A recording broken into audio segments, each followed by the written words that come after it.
Hello guys, and welcome back to End All Wars with our Eastern Entente playthrough. In the last episode, we only had two battles. One was over here on Lodz as I rushed forward a small army group made of one army and two corps just into the middle of a siege where they were, in terms of their surroundings, vastly outnumbered. We took more losses than we dealt coming into here, but we did manage to repel the start of a wider invasion into Poland and secured pretty much all of Western Poland with one fell swoop.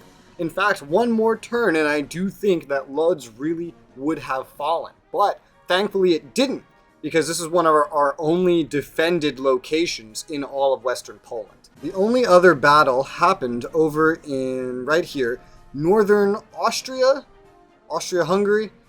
Over in Rawa Ruska, we had some units move forward and resecure the area after having fallen back due to a exchanging of borders, and conveniently, an entire Austro-Hungarian army, whatever you call it, showed up, and we had a pretty big fight there. Here's the results of that fight. As you can see, we actually did better here than otherwise. This is one of the only instances in the entire war so far where we've actually outnumbered our enemy. Here's the other battle I just mentioned, where you see we lost a lot more in casualties than we dealt, but we did drive off an enemy attack. I don't know how they got the surprise. I don't know what they did there. I know we weren't entrenched yet because we just arrived, but we're already up to level 2 entrenchments here, which is good. I still have more reinforcements, a whole nother corps headed that way. You will look around and you will see all sorts of black and blue lines right now. That is because a lot of divisions and other units have become available this turn, be it militias that were sitting in the rear. None of the militias that I told you I was recruiting in the last turn. And entire, groups of units that I can squeeze into my armies have become available all at once. And now I'm rushing them to the front, trying to get them into locations where they can join the larger battle and fill up the many corps and armies that still have command points available to command them without any penalties. We also have an event this turn I haven't read yet, despite doing my entire turn. Oh, a short one. The British landing at Basra. The British High Command in India sees an opportunity to seize the coastal town of Basra at the mouth of the Shatt al-Arab, both to protect the neighboring oil refineries at Abadan and to open a bridgehead for a future Mesopotamia campaign. Now let me see if I can find that. Oh, okay, I found it. It's currently under siege, in fact, so I guess it's some kind of event that just spawns a British attack force or something that is now besieging Basra of the Ottomans and has also secured Abadan right next to it, and they also own Kuwait. This is good, seeing as the Ottomans have now joined the war, and we have a whole bunch of shit to worry about with them. I am sending even more troops to the border. I'm sending an entire corps from up here at Rostov down the railroad. It will take 2 turns to arrive there, but it's going to arrive down here in Kars, where our army group and, well, our army, I should say, and a singular corps, that is it, plus a garrison and a fortress, are sitting right now. As you see, I'm recruiting more engineers. I'm only recruiting engineers this turn. I could only have 4 more. I had recruited half of them, and I'm recruiting only those. I'm saving the rest of my money. As you can see, I have more conscripts. That's another mini event that happened here. If I show you, new conscripts have been called into service for the year because we are now in early January, and I guess every January you get a nice little bolster of conscripts from, new men reaching a new age, like 18 years old or whatever. Let me just tell you guys, I spent a whole hour doing this turn before I actually started the recording. The longest time I've spent on any turn so far, because so many new units and things have just become available that it was insane to try to do all of it. I thought I had gotten all of them, and then I'd find out that there was 3 more I didn't know were there while scrolling through the units too. Now, if we take a look at the Western Front, we can see bad news currently for France. I don't know how defensively they're still playing the Western Entente. Pretty much the entire border, towns and all, including 2 forts here, have completely fallen. And now none of the big forts where they focused on defending have fallen. Switzerland has been cut into Swiss cheese, quite frankly. And as we can see, railroads all throughout Switzerland and into southern France have been cut apart. Entire cities are being captured. Countrysides are being pillaged. I only wish I could see what was actually happening here right now. Southern France definitely was not as defended as the border with Germany. But even then, the border, at least the front line of it, has fallen apart. Again, the big fortifications have not, so that's a good sign at least. But the rest of these areas are falling. If we take a look at the strategic atlas, just to get an idea of what's happening here, we can see the Western Entente seems to actually be doing better than we're giving them credit for. 88 morale points, that's going up, and the Central Powers are down to 95. That's good, in fact, actually. VP points are still doing well. Our combined VP is doing way better. Our combined VP gain is doing way better. Our combined values for both land and sea doing way better. The only reason this is not like a definitive win currently is because not all nations that will join have joined yet, and because we are still split in two by our enemies. In terms of losses, however, we now actually... the gap is still widening in between the combined Entente losses with the combined Central Powers losses. The Central Powers are about to hit 800,000 lost men. The Western Entente has passed 515,000 lost men, and we are still at 204,000 lost men. Overall, doing pretty well, I guess. We're hanging in there. I'd say we're doing better in terms of total losses and kills, our KDR, but in terms of land taken, on both sides, not just their side, I can't give them all this shit. I haven't really taken much land here. Small pieces of Germany, tiny pieces of Austria. They've taken pieces from me. It's a little back and forth, but over on the Western Entente front, it's not looking very good land-wise. They're going to have to really do something in order to fix this. A singular event has helped over in the Ottoman Empire in gaining Basra, at least the surroundings of it, not the city itself. So that's not really progress. In Africa, pretty much nothing is happening. And over in Asia, this one part of China is still under siege. This German part of China is still under siege. I don't know how it's going. I don't see any holes in the fortifications. It's pillaged now, just as Japan's surroundings have been.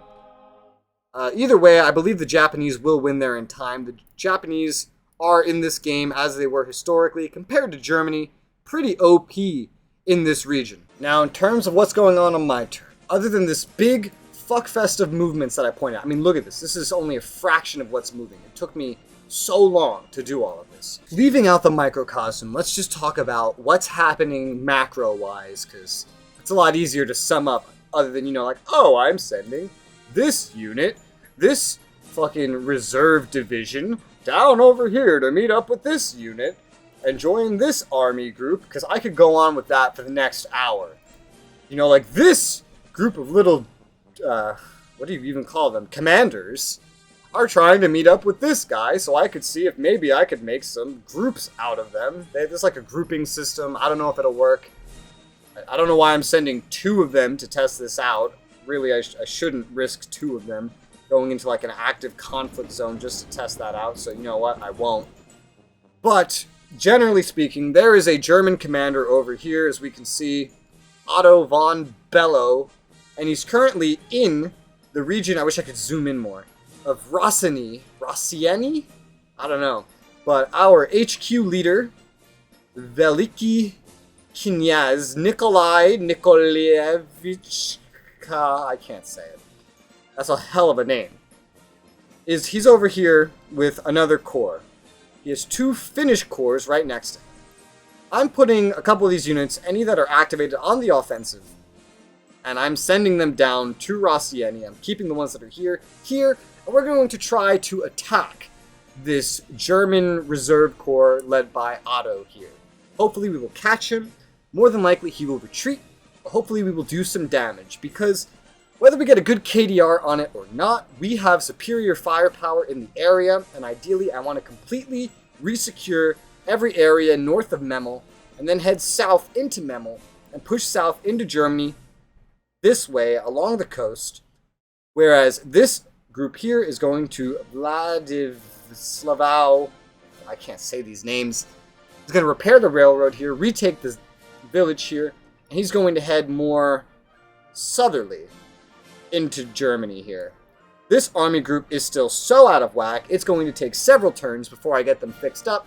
But if they do get fixed up in time, they're going to go, more than likely, into the southwestern portion of eastern Prussia and approach Thorn, which eventually all these armies will meet up in Elbing and Thorn, and hopefully with just 2 of them, I can kind of hold my ground over here, and another will be freed to move south into Poland or to Austria, wherever he will end up being needed.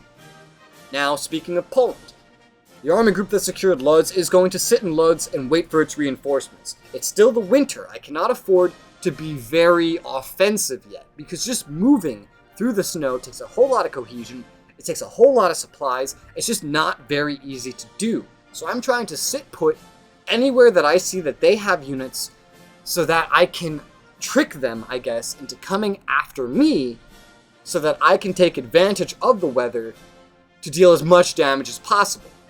One place where that is not happening, and it's a really inconvenient place given the forest here, is this.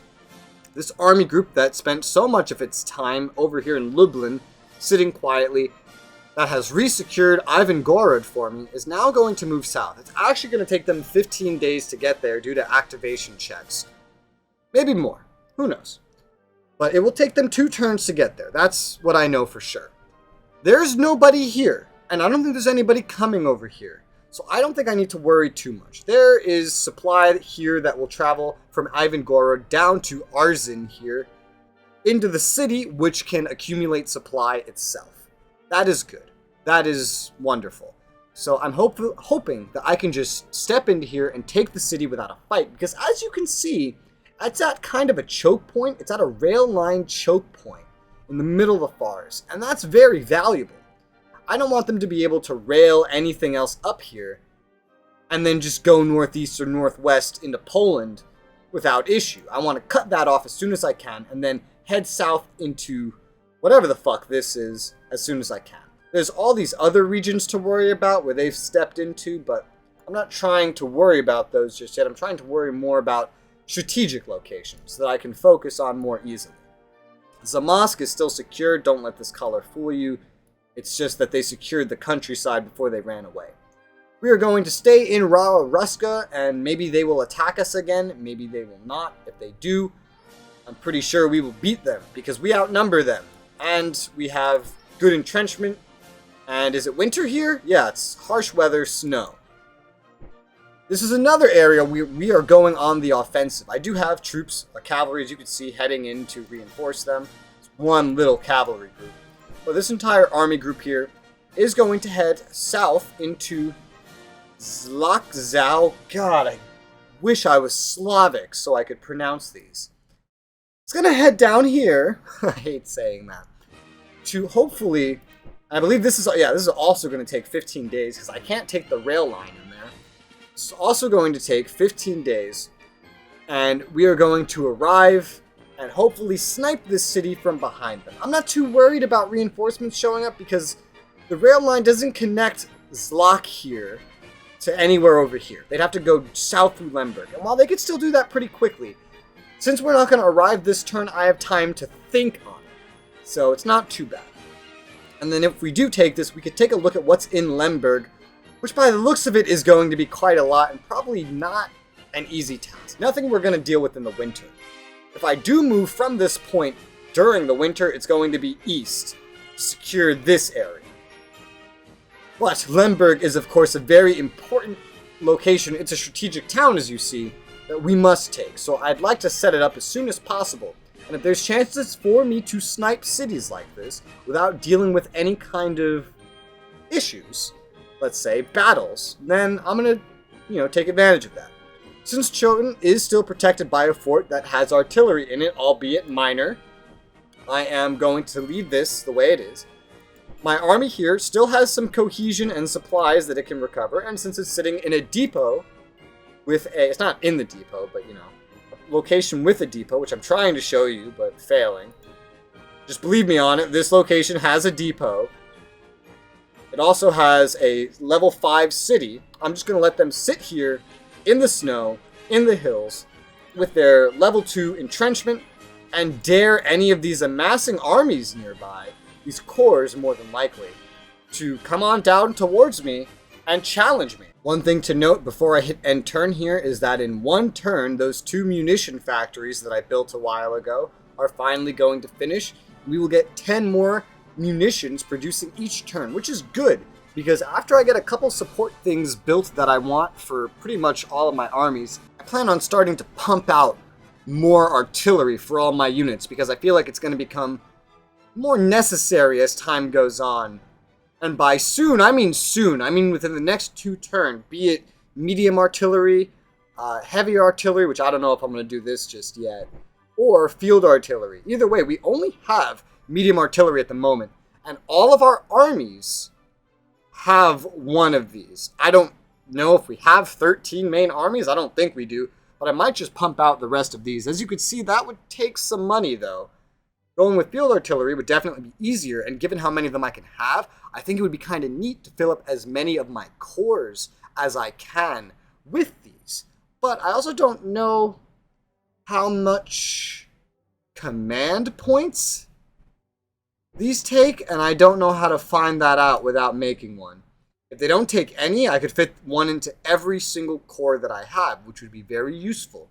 If they take up one, then that won't actually work, and I will need things like signals and balloons in order to pull it off, because it would artificially increase the command points of those units. But either way, I decided to finish making all of the engineers that I could, because they add combat value, they help with entrenchment and defense is really important, and it gives a raw 10% bonus to defensive fire, so I'd call that a pretty good increase, much better than one artillery would give. I'm trying to get one into all of my main armies, or as many as I can manage. Eventually I might start making these pioneers here, but they don't really offer the same thing. Anyway, it's time to move on to the next turn. Okay, so here we have a battle about to start.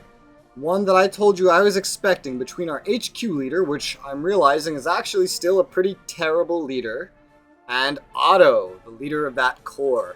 Our power dominates his. I believe a couple days have gone by before this battle started, so we've actually gotten the other 2 Finnish corps down from Teshi down to join in here, so we outnumber him vastly. He has 3 arty units to our 20. 4 infantry to our 64, and we have 12 cavalry units. And I guess because this is my HQ leader, I don't know what exactly the circumstances are that allow this, but I have all different kinds of ways I can deploy my units right now. Let's see what the AI thinks is the best. A wave assault. That makes sense because of how weak of a position this group has compared to us. Let me just explore the other options first. Okay, I've explored all the other options, and I've come to the same conclusion that some kind of assault here would be absolutely valuable, because he's just so weak, it would be so easy to overrun him. Although I think a wave assault is being a little cautious. And so I'm going to go with an infantry assault instead. I don't know what he's going to pick. He might counter this with something. It's not just a matter of what plan works in general, it's a matter of what the enemy picks as well. And seeing as he has the higher ratings, technically he can see what I'm using, and depending on what he has available, he can try to counter me. But go bold, am I right? Let's go with a full-on infantry assault. Now to battle. And didn't even matter, because the battle only lasted 1 round anyway. We didn't even get past the fact that I picked a strong center deployment, because he picked a prepare to withdraw deployment. Whatever he picked was entirely a plan to just get his troops out of there as quickly as possible with as little casualties as possible. But as we can see, that may not necessarily have worked out for him, because 4,100 casualties to his nearly 10,000 casualties. And just in infantry, nothing else really being lost. Also, look at all these, like, aircraft. That's crazy. I tell you, I need to make some fighter aircraft. I don't currently have any, but I can make them. But I should make some sooner or later, because I feel like it could come in handy. I know World War I wasn't really ruled by that kind of thing. Also, turns out that was actually the first day. Okay, well, there's like a day 0 as well, I guess. I don't know. But one day in, so that was enough for my units to get there by rail, since they were right next to it, which was enough to essentially chase that unit off with devastating losses. That was a third, more than a third, not exactly a half of his total units. He had something like 25,000 units, and we killed 10,000 of them. That's a pretty big loss on their part, and a nice boost to my KDR. Oh, and I don't like what I'm seeing here. That rail was taken in a unit. I didn't even tell you what was happening. I didn't do anything in Serbia. But a unit was working its way up to Arzin here, as you can see, which is going to be problematic since I'm moving a whole bunch of units in that direction. Of course, they won't arrive this turn, which is why I even bothered taking the risk. Slock over here doesn't have any Austrians arriving, thankfully. Down here we have assloads of Austrians coming to say hello. And this is an area that I took from them. Oh my god, they're attacking. They're actually attacking. Oh shit, they outnumbered us nearly 2 to 1 with 150,000 infantry to our 89,000. We had about similar amounts of cavalry, but their artillery blows ours out of the water with 404 error not found amounts of artillery to our 168. These weren't particularly special generals, so they fought in balanced deployments. We lost a awful 10,660 units, but they lost a far more consequential 20, almost 5,000 units, 65 cav, and 12 of their guns. This is, I don't know if this is sustainable losses. Like, if this continued, I don't know if we could actually hold out. I feel like we wouldn't be able to. But, hey, at least our leadership appears to be better than theirs, in ways, not in all ways. But that's a Serbian victory at least, and our KDR is very good in that. Not that KDR wins a war, but the more we could chip away at them, right, in the long run? At least that's what I'm hoping. Oh, looks like this fucker, whose name I'm already forgetting. I say already, this is my first recording session in like a week. This fucker's back, and he looks like he's ready for a fight, and he's getting in my way. The Central Powers just keeps throwing all of their units in my way. Wherever I'm sending troops, they're sending troops. You see this? Right here. You see this? Anywhere I try to go, they're sending troops to. It's amazing. You'd think the AI knows what I was doing, but I know that they don't. Last turn, I didn't touch on this because I didn't have the funds to touch on it with the units that I was recruiting. But this time, I would like to touch on this, and that is research. So I can gain points in a research by spending 250 state funds and 5 engagement points. This makes it kind of a pricey thing to do. If you take a look here, you can see how research is currently going. Now this goes passively in the background whether I do anything or not. Progressing some of this would be pretty nice to get it over into the next level, to get us some kinds of advancements. For example, if we get to level 2 in infantry research, we get helmets and uniforms. Gives us better protection values, and everyone is automatically upgraded. For artillery, we get improved trench penetration capability and improved field artillery, which is probably the same thing, just better smashing through defenses. For aviation, we'd unlock a new air fighter model, which would be very good for when I actually start recruiting or building fighters. And the units will be upgraded, but the elements will not. I don't know if that's something I can actually do anything about. Like, I don't know if disbanding them would fix that, but as it says here, if they're ever lost, their replacements will be of the new model. And then, what else is there? Chemical warfare for the time being. And that unlocks chemical warfare. It's very good if you use it first. And it looks like we are both both ententes are on track to getting it before the Central Powers. I don't necessarily need that as much as I need things like better infantry, better artillery. Right now, better infantry would really do it for me. Better infantry would be vital because simply, I don't have a fuck ton of artillery yet.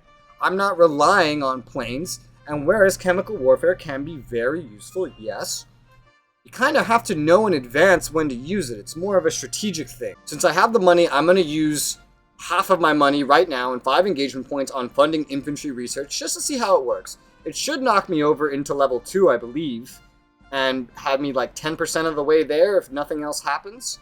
And then I don't know if it becomes available immediately again. I'm not sure exactly how it works. So I'm just going to do this one bit of infantry research in order to test this out. Looking at diplomacy while we're over here, we can also see Portugal has just reached 100% Entente alignment. This means if nothing changes, next turn, Portugal will join the war on the side of the Western Entente, of course. Does this mean a whole lot in the grand scheme of things? No. Portugal's not that strong. Maybe a corps, probably just a corps. If we're lucky, 2 corps of troops will become available. Whether or not the AI of the Western Entente even utilizes this, I don't know. But that's cool that they're going to join the war. They'll also contribute things like engagement points, I believe, once they do join the war. Which, as you see, France, Russia, Great Britain all provide to me as well. Japan doesn't, so maybe not. As we can also see, the very first set of war weariness has kicked in.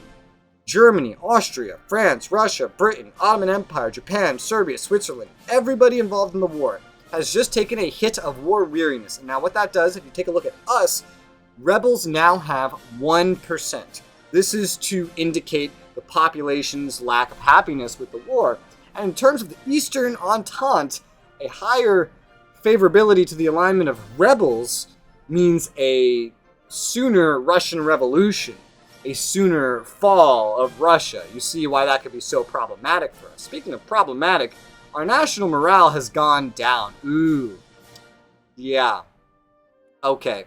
So our current level of war weariness is also starting to chip away at our national morale. Morale past turn. I hope this isn't a constant thing.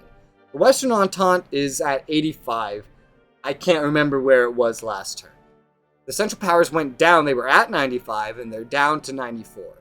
I don't know if we all just lost one because of a turn of war weariness, or if we're all about to lose one every single turn because of war weariness. Because if that's the case, this could get really problematic. Looking over at the Western Front, the biggest changes I really notice is that Eastern Switzerland is being attacked now as well. Like, this city has just fallen, I believe, very recently. And also, this area right here, this fort, this size 6 city with an iron mine in it, which is providing some kind of resource, I'm sure, to the Western Entente.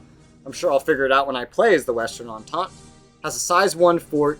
Some units hold up inside. Not only is it pillaged, not only has the rail line been destroyed, but very clearly, I'd imagine this is also under some kind of siege. It doesn't say it is, so maybe the troops have already passed through.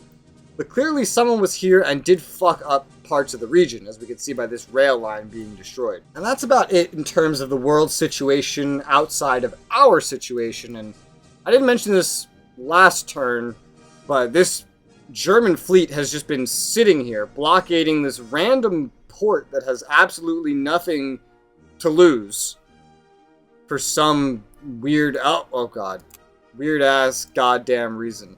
It looks like they may have split whatever fleet is over here to some extent, but I'm not coming out of my territorial waters knowing what the Germans currently have, because take a look at the Strategic Atlas.